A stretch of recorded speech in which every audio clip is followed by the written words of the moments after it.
Bismillahirrahmanirrahim. Assalamualaikum warahmatullahi wabarakatuh. Alhamdulillahirrabbilalamin. Wabihi nasta'in wa ala umuri dunya waddin. Wassalatu wassalamu ala asyrafil anbiya'i wal mursalin wa ala alihi washabihi ajmain, amma ba'du. Puji dan syukur marilah kita panjatkan kehadirat Allah Subhanahu wa taala yang telah memberikan kita kesempatan untuk melaksanakan pembelajaran kali ini walaupun di tempat kita masing-masing, ya insyaallah penuh barokah. Amin ya rabbal alamin. Salat serta salam marilah kita aturkan kepada junjungan kita yakni Habibana wa Nabiyana Maulana Muhammad sallallahu alaihi wasallam. Lalu saya ucapkan terima kasih kepada rekan-rekan semua yang telah menyempatkan waktunya untuk menonton video pembelajaran ini. Baik, saya Salma Sasabila dengan nomor induk mahasiswa 12020500108 akan menjadi moderator pada video ini. Nah, untuk mempersingkat waktu, marilah kita membuka video ini dengan membaca basmalah bersama. Bismillahirrahmanirrahim. Baik, di sini kami dari kelompok 7 yang beranggotakan saya sendiri Salma Sasabila, lalu ada pun Sheila Nurasana dan Syafa Al-Qalbi Al-Mujahidah akan memaparkan materi yaitu multimedia untuk pembelajaran berbasis online. Adapun materi yang akan kita bahas yaitu ada 8 ya. Yang pertama pengertian penggunaan multimedia, yang kedua manfaat dan fungsi multimedia untuk pembelajaran, yang ketiga pembelajaran masa kini, yang keempat multimedia online, yang kelima macam-macam multimedia untuk pembelajaran online, yang keenam kelebihan dan kekurangan multimedia pembelajaran berbasis online, yang ketujuh klasifikasi pembelajaran berbasis web, dan yang terakhir komponen e-learning. Nah, baik, untuk materi pertama akan dijelaskan oleh saya sendiri ya, yaitu pengertian penggunaan multimedia.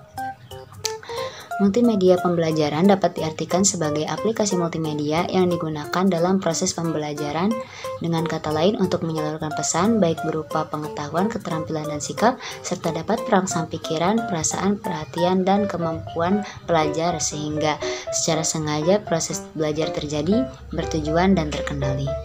Adapun menurut Gajewski mendefinisikan penggunaan multimedia sebagai kumpulan media berbasis komputer dan sistem komunikasi yang memiliki peran untuk membentuk teks, grafik, audio, video, dan sebagainya. Nah, jadi multimedia ini ya merupakan perantara atau sarana yang dapat membantu proses pembelajaran antara guru dan murid. Multimedia ini sangat berfungsi dalam membantu menyampaikan hal-hal yang abstrak ya teman-teman, karena dengan multimedia ini kita dapat memberikan gambaran ilustrasi dari hal abstrak tersebut. Caranya yaitu melewati apa-apa yang tersedia dalam multimedia ya seperti tadi, baik berupa teks, grafik, audio, dan video, dan juga sebagainya. Lalu materi selanjutnya manfaat dan fungsi multimedia untuk pembelajaran ya. Yang pertama manfaat multimedia untuk pembelajaran. Secara umum, manfaat yang dapat diperoleh multimedia pembelajaran adalah untuk mempermudah interaksi guru dan peserta didik, pembelajaran lebih menarik, lebih interaktif, jumlah waktu belajar dapat berkurang, kualitas meningkat, dapat dilakukan di mana saja dan kapan saja, serta sikap belajar siswa dapat meningkat. Nah, seperti yang kita rasakan saat ini ya teman-teman, multimedia ini sangat membantu kita, terutama dalam masa pandemi ini. Dengan bantuan multimedia, kita dapat melaksanakan pembelajaran tanpa batas, tempat, maupun waktu. Dan bagi sebagian besar peserta didik, multimedia ini dapat mempermudah pemahaman dan meningkatkan daya ingat ya teman-teman, sehingga bisa dibilang multimedia ini sangat penting dalam melaksanakan pembelajaran.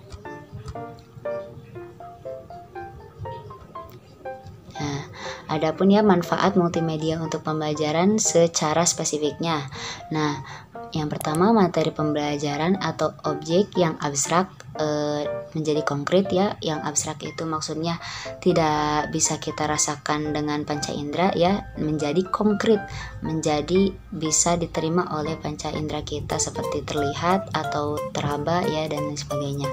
Lalu yang kedua memberikan pengalaman nyata dan langsung karena peserta didik dapat berkomunikasi dan berinteraksi dengan lingkungan tempat belajarnya.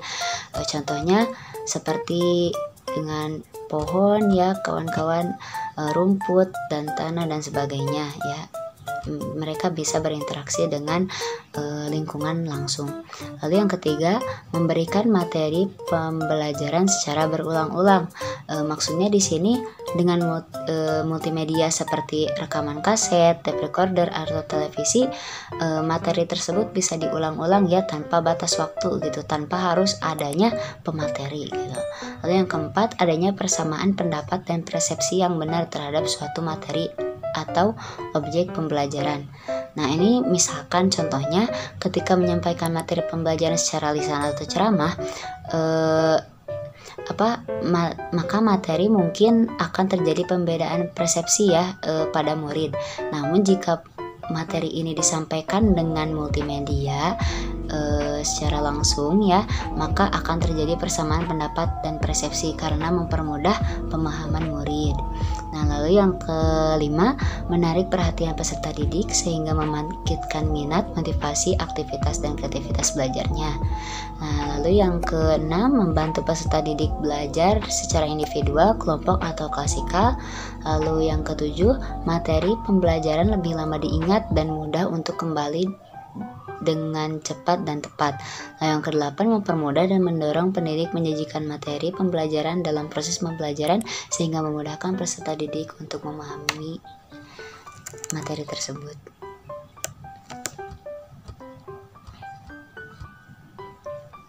Nah, lalu adapun ya fungsi multimedia untuk pembelajaran, yaitu mampu memperkuat respon pengguna, mampu memberikan kesempatan kepada siswa untuk mengontrol kecepatan belajarnya sendiri, memperhatikan bahwa siswa mengikuti suatu urutan yang koheren dan terkendalikan, dan yang terakhir mampu memberikan kesempatan adanya partisipasi dari pengguna dalam bentuk respon baik berupa jawaban, pemilihan, keputusan, percobaan, dan lain-lain. Oke, lanjut ke materi selanjutnya, yaitu pembelajaran masa kini. Nah, yang dimaksud pembelajaran masa kini di sini adalah pembelajaran online ya teman-teman.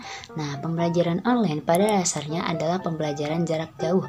Secara singkat, sejarah perkembangan pembelajaran jarak jauh dapat dikelompokkan berdasarkan teknologi dominan yang digunakannya. Nah, adapun pengelompokan generasi pembelajaran jarak jauh terbagi ke dalam 5 generasi ya, yaitu yang pertama model korespondensi. Nah, model korespondensi ini media yang digunakan itu berupa bahan cetak ya teman-teman, seperti buku, LKS ya, jurnal cetak, koran dan sebagainya. Lalu yang kedua ada model multimedia. Nah, model multimedia ini masa di mana munculnya media berupa audio tape, video rekaman, pembelajaran berbasis komputer, VCD, DVD, dan sebagainya. Lalu yang ketiga ada model telelearning. Nah, model telelearning ini bisa disebut juga model pembelajaran jarak jauh ya. Munculnya seperti telekonferensi melalui audio, konferensi melalui video, siaran televisi atau radio, dan sebagainya ya. Lalu yang keempat, model pembelajaran fleksibel. Nah, pada masa ini adanya akses internet ya, sehingga pembelajaran dapat dilakukan secara online. Lalu yang kelima, yang terakhir ada model pembelajaran fleksibel yang lebih cerdas atau disebut juga the intelligent flexible learning model. Nah, pada masa ini semua media-media yang sebelumnya yang terintegrasi dalam bentuk website jadi memiliki manajemen database yang terstruktur, jadi dapat lebih mudah dikendalikan. Ya, seperti itu dari saya. Mungkin bisa lanjut ke pemateri selanjutnya, yakni Shalana Rasana. Kepadanya dipersilahkan. Bismillahirrahmanirrahim. Terima kasih kepada moderator yang telah memberikan saya kesempatan untuk menyampaikan materi selanjutnya. Baiklah, materi selanjutnya yaitu multimedia online. Media pembelajaran yang tepat digunakan pada masa sekarang ini adalah media berbasis teknologi.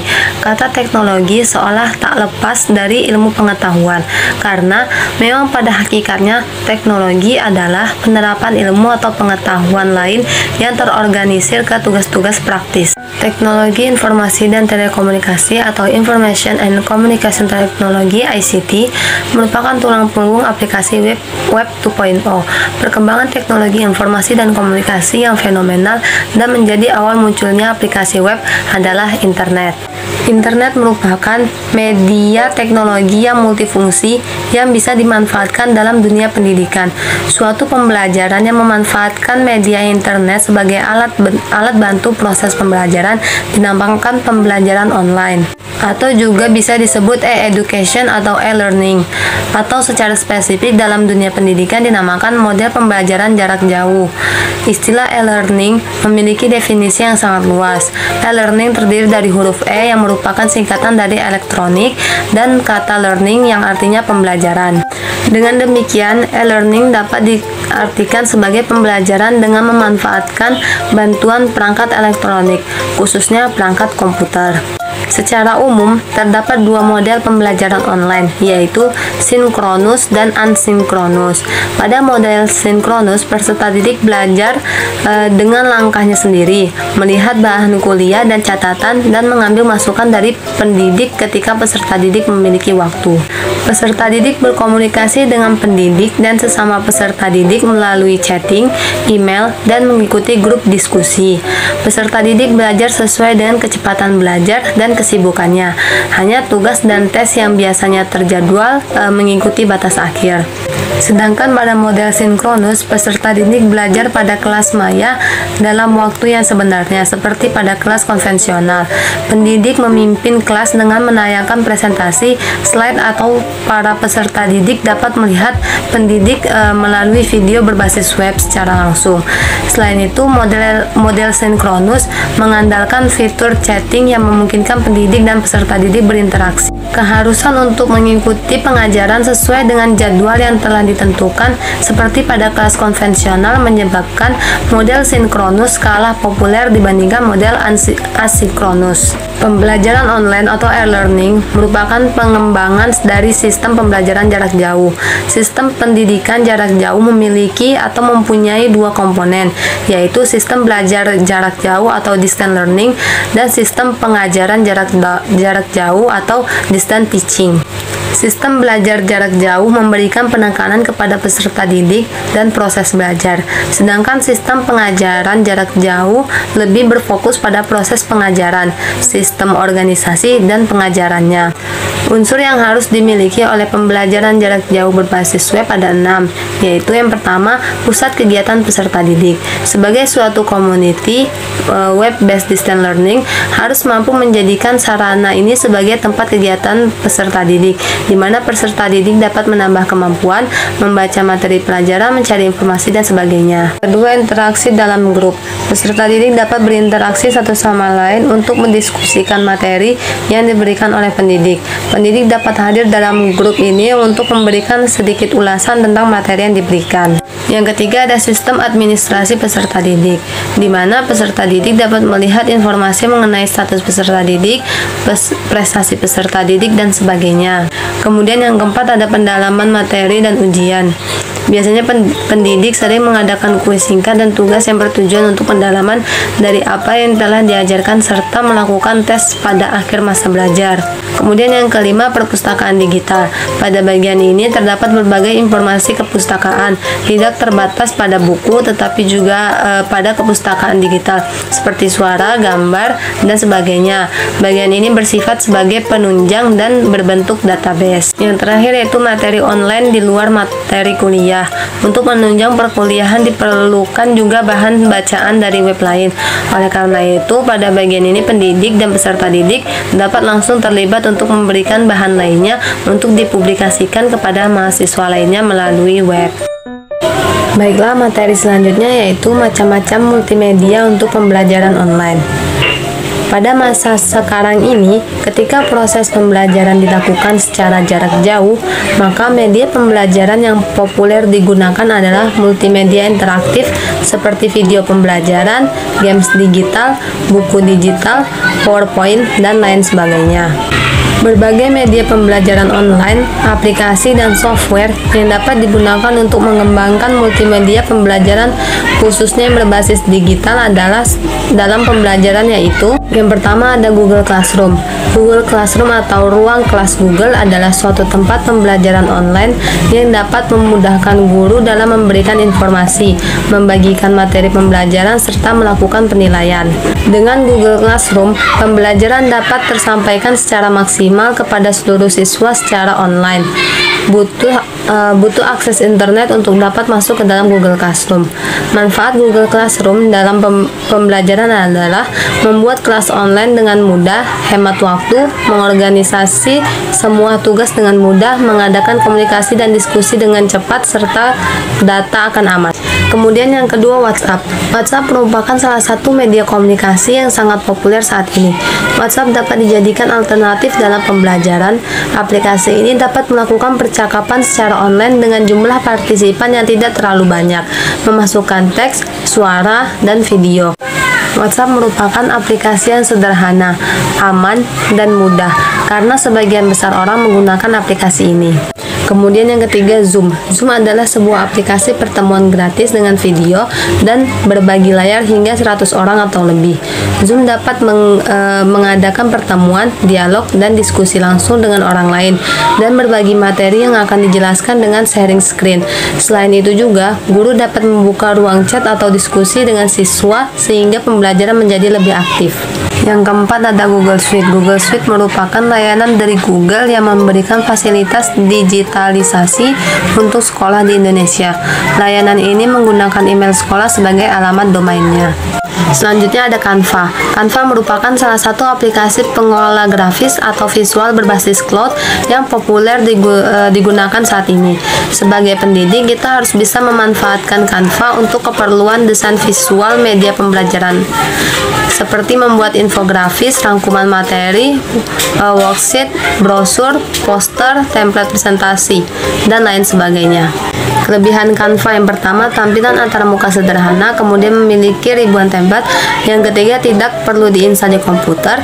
Yang keempat, menghemat pemakaian ruang penyimpanan. Dan yang terakhir, bisa digunakan melalui smartphone. Dan kekurangannya, yang pertama, tidak bisa diakses tanpa koneksi internet. Yang kedua, tidak bisa ekspor file sumber.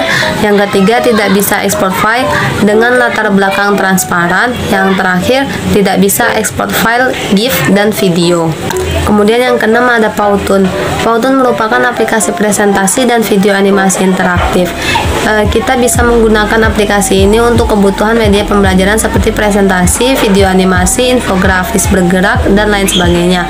Dengan menggunakan Powtoon, penjelasan konsep materi bisa lebih jelas dan bisa mengatasi keterbatasan ruang, waktu, dan indera. Kemudian yang ketujuh ada Prezi. Prezi merupakan aplikasi software untuk membuat dan mengelola presentasi secara online. Prezi memiliki kemiripan dengan aplikasi PowerPoint ataupun Google Slide. Fitur utama Prezi diantaranya seperti Prezi Present untuk presentasi, Prezi Video untuk video interaktif, dan Prezi Design untuk desain. Kemudian yang kedelapan ada Sparkle Video Scribe. Sparkle Video Scribe merupakan software presentasi video whiteboard dengan menggunakan animasi tulisan tangan dengan latar belakang seperti papan tulis. Kelebihan dari Sparkle Video Scribe yaitu memiliki aset gambar dan animasi yang beragam. Yang kedua, tampilan antarmuka yang sederhana. Yang ketiga, bisa memasukkan musik dan voice over sebagai background. Kekurangannya, untuk memperoleh akses dan fitur penuh perlu berlangganan. Kemudian perlu spesifikasi komputer atau laptop yang baik agar tidak lambat dan bermasalah saat mengedit. Kemudian yang kesembilan ada Lektora. Lektora merupakan software dan tool pengembangan e-learning. Lektora bisa digunakan untuk berbagai kebutuhan pembelajaran terkhusus untuk pembuatan presentasi, kuis, bahkan game pembelajaran berbasis flash. Kemudian yang ke-10 ada Sigil. Ini merupakan aplikasi yang digunakan untuk membuat dan mengelola buku digital atau e-book. Sigil merupakan salah satu electronic publication yang banyak digunakan karena mudah digunakan. Kemudian yang terakhir ada Wondershare Filmora. Merupakan aplikasi editing video yang mudah digunakan bagi pemula namun memiliki fitur yang lengkap. Nah, kelebihannya dari Filmora yaitu memiliki tampilan sederhana dan mudah digunakan. Yang kedua, ringan dan tidak mudah crash. Yang ketiga, banyak fitur, template, dan plugin gratis. Yang keempat, mendukung banyak format output video. Materi selanjutnya yaitu kelebihan dan kekurangan multimedia untuk pembelajaran berbasis online. Yang pertama, kelebihan multimedia untuk pembelajaran berbasis online. Terdapat beberapa kelebihan pada multimedia pembelajaran, yaitu sebagai berikut. Dikutip dari Dwi Setiono tahun 2008. Yang pertama, ada sistem pembelajaran lebih inovatif dan interaktif. Yang kedua, mampu menimbulkan rasa senang selama proses belajar mengajar berlangsung, sehingga akan menambah motivasi siswa. Yang ketiga, mampu menggabungkan teks, gambar, audio, musik, animasi gambar, dan video dalam satu kesatuan yang saling mendukung, sehingga tercapai tujuan pembelajaran. Yang keempat, mampu memvisualisasi materi yang abstrak. Yang kelima, media penyimpanan yang relatif mudah dan fleksibel. Yang terakhir, menampilkan objek yang tidak dapat dilihat dengan mata. Selain beberapa kelebihan tadi, ada beberapa kelebihan multimedia pembelajaran menurut artikel yang diterbitkan USU Institutional Repository tahun 2010. Kelebihannya adalah yang pertama, memungkinkan terjadinya interaksi antara siswa dengan materi pembelajaran. Yang kedua, proses belajar secara individual sesuai dengan kemampuan siswa. Yang ketiga, menampilkan unsur audiovisual. Yang keempat, langsung memberikan umpan balik. Yang kelima, menciptakan proses belajar yang berkesinambungan. Yang terakhir, mendorong rasa ingin tahu siswa, keinginan untuk mengubah sesuatu yang sudah ada, dan mendorong keinginan siswa untuk mencoba hal-hal yang baru. Sekian materi yang dapat saya sampaikan. Untuk kekurangan multimedia pembelajaran berbasis online akan disampaikan oleh rekan saya. Kemudian saya kembalikan kepada moderator. Terima kasih. Bismillahirrahmanirrahim. Perkenalkan, nama saya Syafa Al-Qabilah Mujahidah dengan NIM 12020500122. Di sini saya akan melanjutkan pemaparan materi oleh rekan saya sebelumnya. Yang selanjutnya ada kekurangan multimedia untuk pembelajaran berbasis online menurut Bambang Dwi Setiono tahun 2008. Yang pertama, multimedia hanya akan berfungsi untuk hal-hal sebagaimana yang telah diprogramkan. Yang kedua, multimedia memerlukan peralatan komputer multimedia. Yang ketiga, multimedia itu perlu kemampuan untuk pengoperasiannya, sehingga diperlukan petunjuk dalam pemanfaatannya. Yang selanjutnya, pengembangan multimedia itu memerlukan adanya tim yang profesional. Yang selanjutnya, pengembangan multimedia memerlukan waktu yang cukup lama. Yang selanjutnya, pembelajaran dengan teknologi multimedia mengharuskan dioperasikan melalui komputer sebagai perangkat keras hardware. Yang selanjutnya, peralatan untuk memanfaatkan multimedia itu relatif mahal.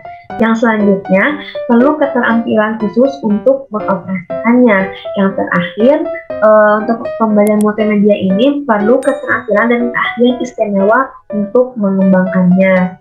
Untuk materi selanjutnya ada klasifikasi pembelajaran berbasis web. Terdapat 3 klasifikasi dalam pembelajaran berbasis web jika diperhatikan dari jenis materinya. Yang pertama ada text and graphic web-based learning. Nah, web-based learning ini menampilkan teks dan grafik atau gambar saja sebagai sarana untuk menyampaikan materi pembelajarannya. Web-based learning ini memberikan kemudahan dalam pengaksesan karena tidak terlalu rumit.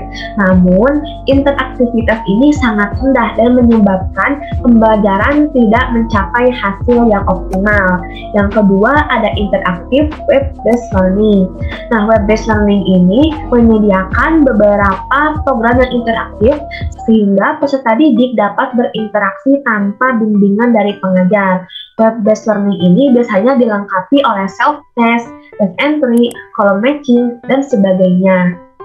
Yang ketiga ada interaktif multimedia web-based learning. Nah, web-based learning ini memuat semua fitur yang ada pada dua web-based learning sebelumnya dan juga sarana komunikasi real-time antara peserta didik dan pengajar. Web-based learning ini bisa dikatakan sebagai jenis web-based learning yang paling interaktif dibandingkan dengan dua jenis sebelumnya. Yang selanjutnya ada komponen e-learning. Komponen yang membentuk e-learning yang pertama ada infrastruktur e-learning. Nah, infrastruktur e-learning ini dapat berupa personal komputer atau PC, jaringan komputer, internet, dan perlengkapan multimedia, termasuk dalamnya peralatan telekonferensi apabila kita memberikan layanan synchronous learning. Yang kedua ada sistem dan aplikasi e-learning. Nah, sistem ini merupakan sistem perangkat lunak yang memvirtualisasi proses belajar mengajar konvensional. Nah, bagaimana manajemen kelas, pembuatan materi atau konten, forum diskusi, sistem penilaian atau rapor, sistem ujian online, dan segala fitur yang berhubungan dengan manajemen proses belajar mengajar. Nah, sistem perangkat lunak ini juga sering disebut sebagai Learning Management System atau LMS. Nah, LMS ini banyak digunakan sebagai open source sehingga untuk saat ini bisa dimanfaatkan dengan mudah dan murah dan bisa juga dibangun untuk sekolah atau untuk sebuah universitas. Yang ketiga ada konten e-learning. Nah, konten di sini tuh maksudnya adalah bahan ajar yang ada pada e-learning system atau pada LMS. Nah, konten dan bahan ajar ini bisa dalam bentuk multimedia based content atau konten berbentuk multimedia interaktif, atau bisa juga dalam bentuk text based content atau konten berbentuk teks seperti pada buku pembelajaran biasa. Nah, konten learning ini biasanya tuh disimpan dalam learning management system atau disimpan dalam LMS sehingga dapat dijalankan oleh siswa kapanpun dan dimanapun. Nah, jadi dapat disimpulkan bahwa e-learning itu adalah sistem atau konsep pendidikan yang memanfaatkan teknologi informasi dalam proses belajar mengajar. Ada perbedaan pembelajaran antara metode tradisional dengan metode e-learning, yaitu kalau pada metode tradisional seorang guru itu dianggap sebagai seorang yang serba tahu dan ditugaskan untuk menyalurkan ilmu pengetahuannya kepada siswa atau mahasiswa. Sedangkan pembelajaran pada metode e-learning ini seorang siswa itu atau seorang mahasiswa dituntut untuk mandiri pada waktu tertentu dan bertanggung jawab untuk pembelajarannya, sehingga suasana pembelajaran pada metode e-learning ini tuh akan memaksa pelajar untuk bisa lebih aktif dalam pembelajarannya. Pada metode e-learning ini juga pelajar harus membuat perancangan dan mencari materi dengan usaha dan inisiatif sendiri.